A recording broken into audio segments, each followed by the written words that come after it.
اعوذ باللہ من الشیطان الرجیم بسم اللہ الرحمن الرحیم الحمد للہ رب العالمین الصلاة والسلام علی اشرف الانبیاء والمرسلین خاتم النبیین سید المرسلین بالقاسم محمد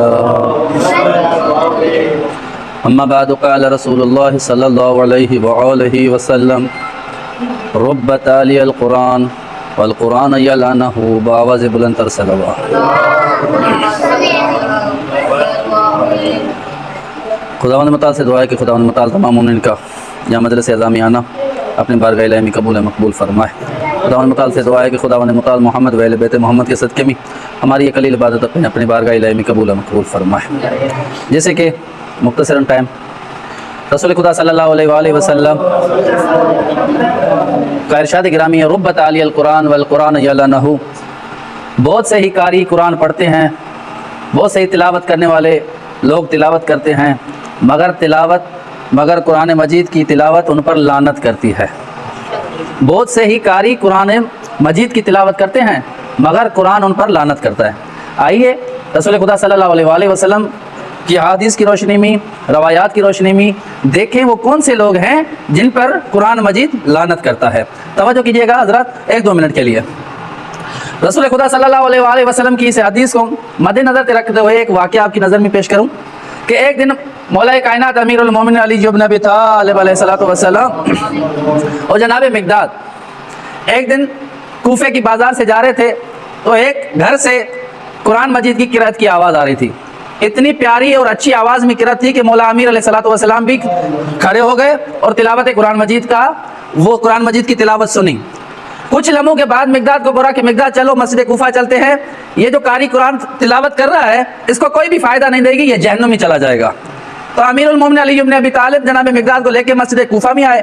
مولا امیر علیہ السلام نے نماز کا آغاز شروع کیا۔ مقداد کو یہ بات سمجھ نہیں آئی کہ اتنی پیاری سی آواز میں تلاوت قرآن پاک کر رہا تھا، وہ جہنم میں کیسے جائے گا۔ مقداد سیدھا چلا آیا واپس، اس کے دروازے پہ پہنچ کر دک الباب کیا۔ وہ قاری باہر آیا، قاری سے پوچھا تلاوت قرآن آپ کر رہے تھے؟ بولا ہاں۔ بولا میں آپ سے 2 سوال کرنا چاہتا ہوں، اس سوالوں کے مجھے جواب دیجیے۔ مقداد کو بولا ٹھیک ہے بتائیے کون سے سوالات ہیں؟ تو مقداد نے بولا یہ بتائیے کہ مولا امیر المومنین علی بن ابی طالب کے بارے میں آپ کا کیا خیال ہے، آپ کا کیا عقیدہ ہے؟ ماشاءاللہ۔ تو اس قاری نے بولا کہ میں امیر المومنین کی ولایت کا قائل نہیں ہوں، میں امیر المومنین کو خلیفہ بلا فصل نہیں مانتا ہوں۔ تو مقداد نے ہنس کے ایک جملہ اسے کہا کہ بے شک میرا مولا سچا ہے، آپ جہنم میں جاؤ گے۔ مقداد وہاں سے چلا، جیسے ہی مسجد کوفہ میں پہنچا تو امیر المومنین نے دیکھ کے ہنسنا شروع کیا۔ بولا مقداد کیا ہوا؟ بولا مولا جو آپ نے بات کی تھی وہی ہوا، وہ آپ کی ولایت کا اقرار نہیں کر رہے تھے، وہ آپ کو خلیفہ بلا فصل نہیں مان رہے تھے۔ میں یہ بات سن کے واپس آپ کے پاس آیا ہوں کہ مولا اب آپ ان کا انجام بتائیے۔ تو امیر المومنین علی بن ابی طالب نے کہا جو میری ولایت کا اقرار نہیں کرتا قرآن ان پر لعنت ہی کرتا ہے۔ اگر کوئی عبادت کرتا ہے تو عبادت اس پہ لعنت کرتی ہے۔